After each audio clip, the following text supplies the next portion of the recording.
Student आप भी कक्षा 10वीं के छात्र हैं और आप भी गणित पढ़ते हैं और आपका भी सपना है कि बोर्ड एग्जाम में गणित में आपको 100 में 100 नंबर मिले तो इस वीडियो को बिल्कुल भी आपको स्किप नहीं करना। और खास तौर पे आपके पास बालाजी प्रकाशन की बुक है तो बिल्कुल इस वीडियो को ध्यान से देखिएगा, क्योंकि बालाजी प्रकाशन के हर एक क्वेश्चन का सोल्यूशन सिर्फ आपको इसी चैनल पे देखने के लिए मिलेगा। इस सभी क्वेश्चनों का सोल्यूशन आपको इस चैनल पे मिल जाएगा और ये वीडियो आपके लिए बहुत ही ज्यादा इंपॉर्टेंट होने वाला है। चूंकि मैं क्या करूंगा, बिल्कुल जो लेटेस्ट सिलेबस आपका है उससे मैं क्या करूंगा, एक्सरसाइज 1.1 का क्वेश्चन नंबर 1 से लेकर 6 तक का क्वेश्चन कराऊंगा। ये 6 क्वेश्चन है ना, बहुत ही ज्यादा इंपॉर्टेंट है। इसमें से कोई ना कोई प्रश्न क्या होता है बोर्ड परीक्षाओं में पूछा जाता है। तो अगर आप भी चाहते हैं बोर्ड एग्जाम में गणित में 100 में 100 नंबर पाना तो इस वीडियो को बिल्कुल ध्यान से देखिएगा। तो चलिए वीडियो को स्टार्ट करते हैं और सबसे पहले क्वेश्चन नंबर 1 का सोल्यूशन आपको करा देते हैं। तो स्टूडेंट सबसे पहले स्क्रीन पे मैं क्वेश्चन नंबर 1 लगा देता हूं, जो मेरे पास बालाजी प्रकाशन का बुक है इसी का क्वेश्चन मैं यहाँ पे स्क्रीन पे दिखा दे रहा हूँ। प्रश्न कह रहा है कि 1152 एवं 1664 को पूर्णतया विभाजित करने वाली सबसे बड़ी संख्या आपको ज्ञात करना है। तो यहाँ पे याद रखना है कि हमें बड़ी से बड़ी संख्या ज्ञात करना, तो आपको याद रखना है कि जब भी हमसे क्या होता है बड़ी से बड़ी संख्या पूछता है तो उसका एचसीएफ निकाला जाता है, मौसा निकाला जाता है। जब छोटी से छोटी संख्या पूछता है तो उसका एलसीएम निकाला जाता है, लौसा निकाला जाता है। तो यहाँ पे हमसे प्रश्न पूछा हुआ है कि बड़ी से बड़ी संख्या ज्ञात करना है, तो आप इस विधि को अपनाना चाहते हैं उस विधि को अपना सकते हैं। आप चाहे तो यूक्लिड विभाजन परिमेय से सॉल्व कर सकते हैं, आप चाहे तो अभाज्य गुणनखंड विधि से सॉल्व कर सकते हैं, भाग विधि से सॉल्व कर सकते हैं। तो हमके ऊपर डिपेंड करता है कि किस नियम से सॉल्व करते हैं। दोनों संख्याओं को लिख दिया है, हम इसको क्या करेंगे, भाग विधि से सॉल्व करेंगे। तो करना क्या है, इस विधि से करना यह होता है कि छोटी वाली संख्या से भाग करना होता है बड़ी वाली संख्या में। तो ये छोटी वाली संख्या है तो 1152 से हम लोग सिंपली क्या करेंगे, भाग करेंगे 1664 में और यहाँ एक बारी में जाएगा तो यहाँ पे हो जाएगा 1152 हो जाएगा। सिंपली इसको माइनस कर लेना है और माइनस करेंगे तो 4 में से 2 जाएगा 2 होगा, 5 जाएगा 1 होगा, 6 में से आपका 1 जाएगा तो 5 हो जाएगा, ये आपका 0 हो जाएगा। और यहाँ पे तरीका हम लोग क्या फॉलो करते हैं कि यहाँ पे जो भी हमारा क्या होता है घटाने पे आता है वही हमारा भाजक बन जाता है और ऊपर वाला जो भाजक होता है वो हमारा भाज्य बन जाता है। तो यहाँ पे हो जाएगा हमारा 1152। देख सकते हमने कुछ नहीं किया, बस हमने जो घटाया उसे आपको भाजक बनाना है और इसके ऊपर जो भाजक था उसे आपको भाज्य बनाना है, सिंपली भाग करना है। तो यहाँ पे 2 बारी में जब आप लोग गुणा करेंगे ना, 512 में जब 2 से गुणा करेंगे तो 1000 होगा, 12 दूना 24, तो 1000 क्या हो जाएगा 24 हो जाएगा। सिंपली आपको लिख लेना है, वही प्रोसेस आपको अपनाना है। यहाँ पे घटाएंगे तो 12 में से 4 जाएगा 8 होगा और ये हासिल दिया तो 4 में से 2 जाएगा, आपको 2 बचेगा, 28 बचेगा और यहाँ पे 1 बचेगा। फिर हमें क्या करना है, इसको भाजक बनाना है और ऊपर जो भाजक रहता है इसे हम यहाँ पे लिखेंगे 512, सिंपली आपको लिख देना है। ये छोटे क्लासों में भी आप लोग पढ़े होंगे, सिंपल ये तरीका होता है, आसानी से सॉल्व कर सकते हैं। देखिए 128 से ये 4 बारी में कट जाएगा तो यहाँ पे 4 लिखेंगे और यहाँ पे लिखेंगे 512। इसको माइनस करेंगे तो 0 आ जाएगा, जहां पर भी शेषफल 0 आता है वही हम छोड़ देते हैं और यहाँ पे लास्ट वाला जो भाजक होता है वही हमारा यहाँ पे मौसा होता है, यानी हम लिखेंगे HCF। यहाँ पे हो जाएगा HCF 1152 1664। इन दोनों संख्याओं का जो हमारा HCF होगा यहाँ पे 128 हो जाएगा, यानी आ जाएगा हमारा आंसर हो जाएगा। तो आप लोग सॉल्व करके आपको क्या करना है, लिख लेना है। और जहां तक मुझे पता है कि प्रश्न नंबर 1 आपको इजीली समझ में आ रहा होगा। अगर ये प्रश्न नंबर 1 समझ में आ रहा है तो स्क्रीनशॉट लेना चाहते हैं तो ले सकते हैं। अब चलिए हम प्रश्न नंबर 2 का सोल्यूशन आपको करा देते हैं। प्रश्न नंबर 2 भी दिखाई दे रहा होगा। प्रश्न नंबर 2 आपको दिया गया है, किसी धनात्मक पूर्णांक m के लिए वह रूप ज्ञात कीजिए जिसमें प्रत्येक धनात्मक सम पूर्णांक को लिखा जा सकता है। तो यहाँ पे सम पूर्णांक की बात किया जा रहा है, सोल्यूशन नंबर 2। और यहाँ पे बता दो इसका जो सिंपल आंसर हो जाएगा 2m हो जाएगा। आपको याद रखना इसका करेक्ट आंसर क्या हो जाएगा, 2m हो जाएगा। क्योंकि यहाँ पे देखिए अगर हम m के जगह पे रखें, यहाँ पे 1 रखें, 2 रखें, 3 रखें, 4 रखें, ऐसे करके संख्याएं रखें तो हमें क्या होगा, सम संख्या ही प्राप्त होगा। जैसे देखिए यहाँ पे 2 गुणे अगर हम 1 रखते हैं तो यहाँ पे 2 हो जाएगा, फिर 2 गुणे हम 2 रखते हैं तो यहाँ पे क्या मिल जाएगा, 4 मिल जाएगा, फिर 2 गुणे हम 3 रखते हैं तो हमारा क्या हो जाएगा, 6 मिल जाएगा। इस तरीके से जो भी संख्याएं आ रही है हमारी क्या है, सम संख्या है। तो जब भी आपसे प्रश्न पूछे कि किसी धनात्मक पूर्णांक m के लिए वह रूप ज्ञात कीजिए इसमें प्रत्येक धनात्मक सम पूर्णांक को लिखा जा सकता है, तो ये हमारा 2m हो जाएगा। आपको याद रखना है, आई होप आपको समझ में आ रहा होगा। इसका सिर्फ आंसर हो जाएगा 2m, आपको याद रखना है। इसका स्क्रीनशॉट लीजिए। हम चलते हैं प्रश्न नंबर 3 पे। नंबर 3 भी दिखाई दे रहा होगा, काफी इंपॉर्टेंट प्रश्न है। ये भी प्रश्न कुछ मिलता जुलता है प्रश्न नंबर 2 से।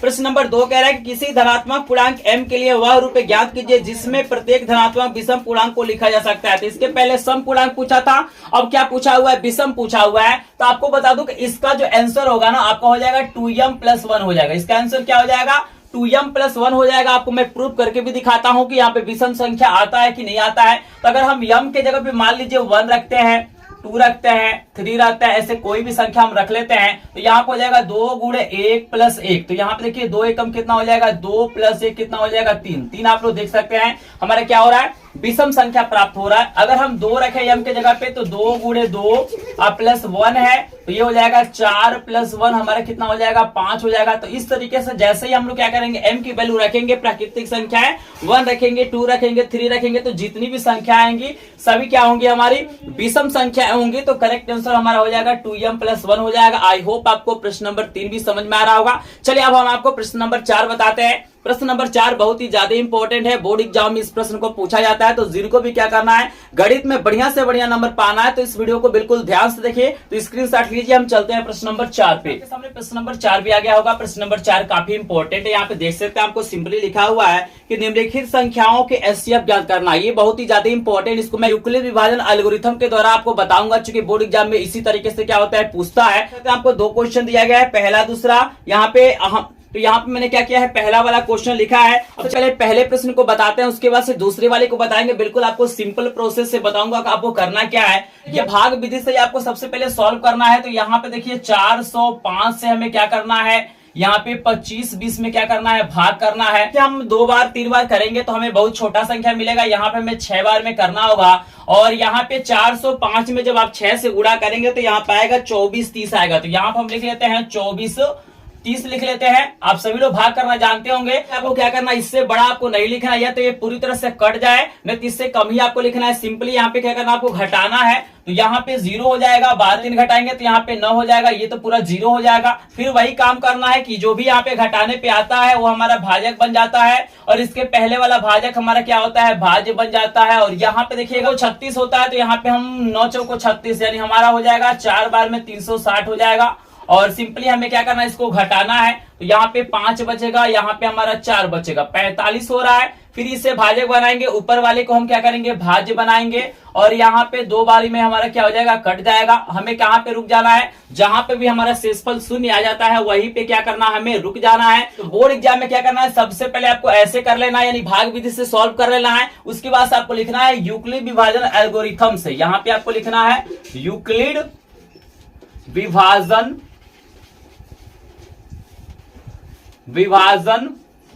एल्गोरिथम। ये पूरा आप लोग लिख लीजिएगा, यूक्लिड विभाजन एल्गोरिथम। यहाँ पे लिख देना है, से ऐसे लिखना है। और सभी जानते हैं कि यूक्लिड विभाजन जो एल्गोरिथम होता है, ये बोलता है कि भैया जो भाज्य होता है ना, जो भाज्य होता है वो किसके बराबर होता है, भाजक गुणे भागफल प्लस शेषफल के क्या होता है, ये बराबर होता है। इसी फार्मूले को हम लोग बोलते हैं यूक्लिड विभाजन एल्गोरिथम। तो यहाँ पे देखिए सबसे पहले अगर आप यहाँ पे पहले स्टेप पे ध्यान देंगे तो यहाँ पे आप लोग पाएंगे कि ये भाजक है, ये भाज्य है, ये भागफल है और ये शेषफल है। तो भाज्य बराबर लिखना है, तो यहाँ पे भाज्य क्या हो रहा है, 25 20 हो रहा है। तो यहाँ पे लिखेंगे 25 20, ये बराबर किसके हो जाएगा, भाजक गुणे भागफल। यानी भाजक हमारा 405 है और भागफल 6 है। तो यहाँ पे हो जाएगा 405 गुणे 6 प्लस शेषफल। यहाँ पे शेषफल कितना है, 90 है। और यहाँ पे लिख दीजिएगा r not equal to 0। r का मतलब होता है रिमाइंडर, यानी शेषफल जो हमारा है 0 के बराबर नहीं है। फिर से हमें ये पहला स्टेप हमारा कंप्लीट हो गया। फिर हम चलेंगे दूसरे स्टेप में, और दूसरे स्टेप में आपका भाज्य क्या है, यहाँ पे 405 है। तो यहाँ पे आपको लिखना है 405 बराबर, यहाँ पे देखिएगा भाजक क्या है, 90 है और भागफल 4 है।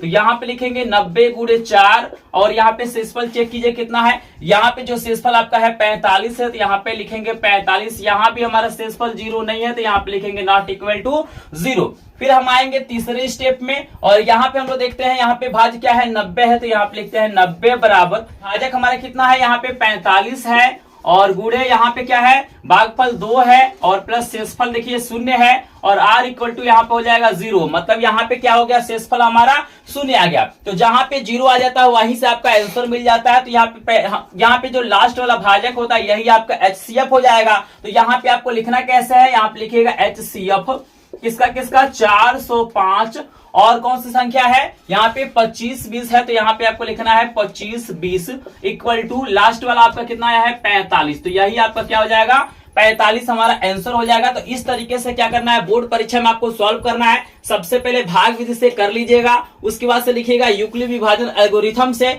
और यहाँ पे आपको फार्मूला पता होना चाहिए। सिंपली जो भी स्टेप आपने भाग किया उसी को स्टेप वाइज लिख देंगे, यही आपका क्या हो जाएगा, मेन आंसर हो जाएगा। प्राप्त करने के लिए, इसको लिखने के लिए आपको ये चीजें आना चाहिए। तो इन दोनों को क्या करिएगा, आप कॉपी पे दिखाइएगा और आपको ये तरीका समझ में आ गया होगा। कहीं भी डाउट होगा तो आप लोग कमेंट सेक्शन में जरूर पूछेगा। अगर आपको बोर्ड परीक्षा के लिए सभी क्वेश्चनों का पीडीएफ नोट चाहिए, लाइव क्लास चाहिए, तो आप हमारे ग्रुप को भी ज्वाइन कर सकते हैं, जिसका लिंक आपको डिस्क्रिप्शन में दिया गया है। और मैं क्या करता हूँ, फ्री में लाइव क्लासेस भी प्रोवाइड करता हूँ, तो आप लोग लाइव क्लास को भी ज्वाइन कर सकते हैं। कहीं दिक्कत होता है तो स्क्रीन पे आपको मेरा व्हाट्सएप नंबर दिखाई दे रहा है, वहां पे संपर्क कर सकते हैं। तो जल्दी से इसका स्क्रीनशॉट लीजिए।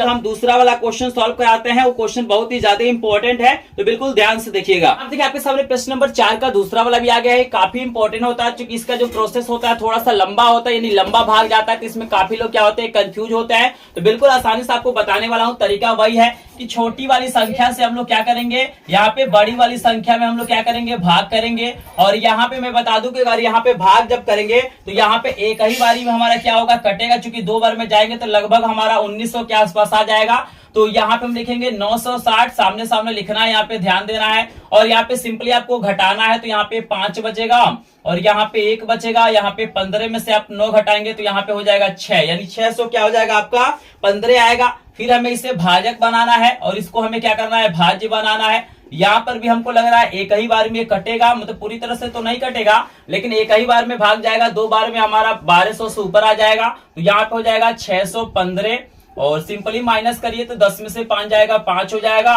और 5 में से 1 जाएगा 4 और 9 में से आपका 6 जाएगा तो 3, 345। फिर इसको हम क्या करते हैं, भाजक बनाएंगे और ऊपर वाले को भाज्य बनाएंगे। तो आई थिंक 615 होगा। और अगर हम 2 बारी में लें तो 690 हो जाएगा। तो 615 है, तो यहाँ पर भी देखिए एक ही बारी में जाएगा, ठीक है ना। तो यहाँ पे हो जाएगा 345, थोड़ा सा लंबा होता है, ठीक है ना। यहाँ पे 0 हो जाएगा और 4 घटाएंगे तो 7 हो जाएगा। और यहाँ पे आपका हो जाएगा 5 में से 3 घटाएंगे तो 270। फिर हमारा ये 345 हमारे यहाँ पे स्टूडेंट हो जाएगा, यहाँ पे भाज्य हो जाएगा। और यहाँ पर भी आपका एक ही बार में जाएगा, देख रहे हैं ना, लगातार ये एक ही बार में जा रहा है। तो यहाँ पे 270 घटाइए तो 5 हो जाएगा और 14 में से 7 जाएगा, 7 हो जाएगा, 75 होगा। और यहाँ पे 270 हो जाएगा। अब एक बारी में नहीं जाएगा, इससे 75 हो, ये हमारा 75, ये 270 है। तो यहाँ पे याद रखिएगा 3 बारी में आपका आएगा। यहाँ पे 75 में जब 3 से गुणा करेंगे तो आपका आएगा ये 225 आएगा। आपको याद रखना है, आप लोग करके देख सकते हैं। और घटाएंगे तो यहाँ पे 5 हो जाएगा और यहाँ पे आपका 4 हो जाएगा, 45 हो जाएगा। फिर हमें 75 को यहाँ पे भाज्य बनाना है और ये एक बारी में जाएगा। और यहाँ पे आपका हो जाएगा 0 और ये हो जाएगा आपका, ये हो जाएगा आपका 30। फिर यहाँ पे क्या करेंगे, 45 लिखेंगे, ठीक है ना। शेष पार्ट को मैं यहाँ पे लिख देता हूं। तो हमारा क्या है, 30 है और 45 है, ठीक है ना। यहाँ पे हो सकता है आपको नीचे 9 दिखाई दे, इसलिए मैं ऊपर लिख रहा हूं। और यहाँ पर भी देखिए एक बारी में जाएगा और यहाँ पे घटाएंगे तो 15 हो जाएगा। और यहाँ पे 30 रखेंगे, मतलब ये जो ऊपर वाला भाजक ये भाज्य बनेगा। और यहाँ पे सिंपली आपका कट जाएगा, शेषफल क्या हो जा रहा है, 0 हो जा रहा है। तो यहाँ पे जो आपका HCF होगा 15 होगा। कुछ नहीं करना आपको, जितने भी स्टेप है, जैसे हमारे स्टेप 1 है, स्टेप 2 है, इसी को क्या करना आपको, सिंपली जो मैंने आपको तरीका बताया है उस तरीके से आपको क्या करना है, लिख लेना है। और लास्ट में लिख देना HCF 960 1575 इक्वल टू हमारा कितना आ जाएगा, 15 आ जाएगा। तो आप लोग मुझे कमेंट सेक्शन में जरूर बताएंगे, आप बताएंगे क्या आप लोग यूक्लिड विभाजन एल्गोरिथम से लिख सकते हैं कि नहीं लिख सकते हैं, लिख सकते हैं कि नहीं लिख सकते हैं। आप लोगों ने लिख लिया है कि नहीं, आप लोग कमेंट सेक्शन में जरूर बताइएगा। बहुत ज्यादा इंपॉर्टेंट प्रश्न है। चलिए स्क्रीनशॉट सभी लोग ले लीजिए, हम लेके चलते हैं आपको प्रश्न नंबर 5 और 6 पे। तो चलिए जल्दी से इसका स्क्रीनशॉट ले लीजिए। आपको प्रश्न नंबर 5 भी दिखाई देगा। यहाँ पे प्रश्न को ध्यान से पढ़िए। प्रश्न कह रहा है कि वह संख्या ज्ञात कीजिए जिसे 61 से विभाजित करने पर भागफल 27 तथा शेषफल 32 आता है। तो यहाँ पे देखिए वह संख्या हमें ज्ञात करना है, यानी हमें भाज्य को पता करना है, ठीक है ना। हमको कह रहा है कि 61 से विभाजित कर रहे हैं, जिससे भाग दिया जाता है वो हमारा भाजक होता है। तो भाजक हमारा कितना है, यहाँ पे 61 दिया हुआ है और भागफल आपको दिया है, यहाँ भागफल आपको 27 दिया हुआ है और शेषफल आपको 32 दिया गया। हमसे यहाँ पे भाज्य पूछा जा रहा है। तो सिंपली आपको करना क्या है भाई, भाज्य पूछा जा रहा है तो भाज्य बराबर हमारा फार्मूला है। भाज्य बराबर फार्मूला होता है भाजक गुणे भागफल प्लस शेषफल होता है। इस फार्मूले को आपको लिखना है और यहाँ पे देखिए आपको लिख देना है भाज्य बराबर भाजक आपको दिया गया 61 गुणे यहाँ पे भागफल आपको दिया गया 27 प्लस यहाँ पे दिया गया 32। बस इसको क्या करना है, गुणा करके सिंपली क्या करना है, आपको जोड़ना है। तो 61 और 27 का गुणा करेंगे तो आपका आएगा 1647 आएगा, और यहाँ पे लिखेंगे प्लस आपका हो जाएगा 32 हो जाएगा, और यहाँ पे जब इन दोनों को जोड़ेंगे तो आपका आएगा 1679, यानी आपका आएगा यहाँ पे 1679। यही हमारा क्या हो जाएगा, भाज्य हो जाएगा, यही हमारा क्या हो जाएगा, आंसर हो जाएगा। तो सिंपली इस तरीके से क्या कर सकते हैं, आप लोग सॉल्व कर सकते हैं। तो मुझे उम्मीद है कि ये प्रश्न आपको इजीली समझ में आ गया होगा। चलिए एक प्रश्न और हम करा देते हैं, प्रश्न नंबर 6 को कराते हैं, जो आपको स्क्रीन पे प्रश्न नंबर 6 भी दिखाई देगा। प्रश्न कह रहा है कि संख्या 1365 को किस संख्या से विभाजित किया जाए कि भागफल 31 तथा शेषफल 32 आ जाए। तो यहाँ पे कह रहा है कि हमारे पास क्या है, भाज्य दिया गया, जो भाज्य की वैल्यू आपको दिया गया है यहाँ पे 1365 दिया गया है, और यहाँ पे देखिए किस संख्या से विभाजित किया जाए, यानी हमसे भाजक पूछा जा रहा है। और यहाँ पे कह रहा है कि जो भागफल आपका 31 आए और शेषफल यहाँ पे 32 आ जाए। तो देखिए यहाँ पे करना क्या है, भाजक निकालना है। तो सबसे पहले ये फार्मूला आपको लिखना है और यहाँ पे वैल्यू को पुट करना है। तो भाजक आपको दिया गया यहाँ पे 1365, तो यहाँ पे 1365 रख देते हैं बराबर। हमको भाजक नहीं पता तो यहाँ पे हम भाजक निकालेंगे, तो यहाँ पे लिखेंगे भाजक गुणे भागफल हमारा 31 है प्लस शेषफल हमारा क्या हो जाएगा, 32 हो जाएगा। ध्यान से देखिएगा, हम पक्षांतर का तरीका अपनाएंगे, जैसे 32 प्लस में इधर जाएगा तो माइनस हो जाएगा, तो आपको हो जाएगा 1365 माइनस यहाँ पे हो जाएगा 32 बराबर, यहाँ पे लिखेंगे भाजक गुणे हमारा क्या हो जाएगा, 31 हो जाएगा। दोनों को यहाँ पे क्या करना है, सिंपली सॉल्व करना है। तो देखिए 1365 में से 32 घटाएंगे तो आपका आएगा 1333 आएगा, आपको याद रखना है बराबर। यहाँ पे हो जाएगा आपका भाजक गुणे यहाँ पे हो जाएगा 31। यहाँ पे देखिए गुणा इधर जाएगा तो भाग हो जाएगा, आप चाहे तो इसको इधर लिख सकते हैं, आप लिख सकते हैं भाजक बराबर 1333 बटा आपका हो जाएगा 31। चूंकि ये गुणा इधर जाएगा तो भाग हो जाएगा, और भाग करेंगे तो यहाँ पे आता है 43, तो 43 आपका क्या हो जाएगा, आंसर हो जाएगा। आप लोग ध्यान से देख लीजिए, स्क्रीनशॉट ले लीजिए। कहीं भी दिक्कत होता है तो कमेंट सेक्शन में जरूर पूछिएगा। लाइव क्लासेस भी बिल्कुल फ्री में आपको प्रोवाइड कराता हूं, तो लाइव क्लासेस में अपने क्वेश्चन को पूछ सकते हैं। मैंने व्हाट्सएप नंबर भी दे दिया, वहां से भी आप लोग संपर्क कर सकते हैं। वीडियो पसंद आया होगा तो प्लीज वीडियो को लाइक कीजिएगा। चैनल पे पहली बार आए होंगे तो चैनल को सब्सक्राइब करिएगा, और बालाजी प्रकाशन के अन्य सभी चैप्टरों का सोल्यूशन मेरे चैनल पे उपलब्ध है, में जाके देख सकते हैं। अगर डाउट या कोई प्रश्न होगा तो कमेंट सेक्शन में जरूर पूछेगा। तो चलिए मिलते हैं नेक्स्ट वीडियो में नेक्स्ट प्रश्न के साथ, तब तक के लिए आप सभी का धन्यवाद।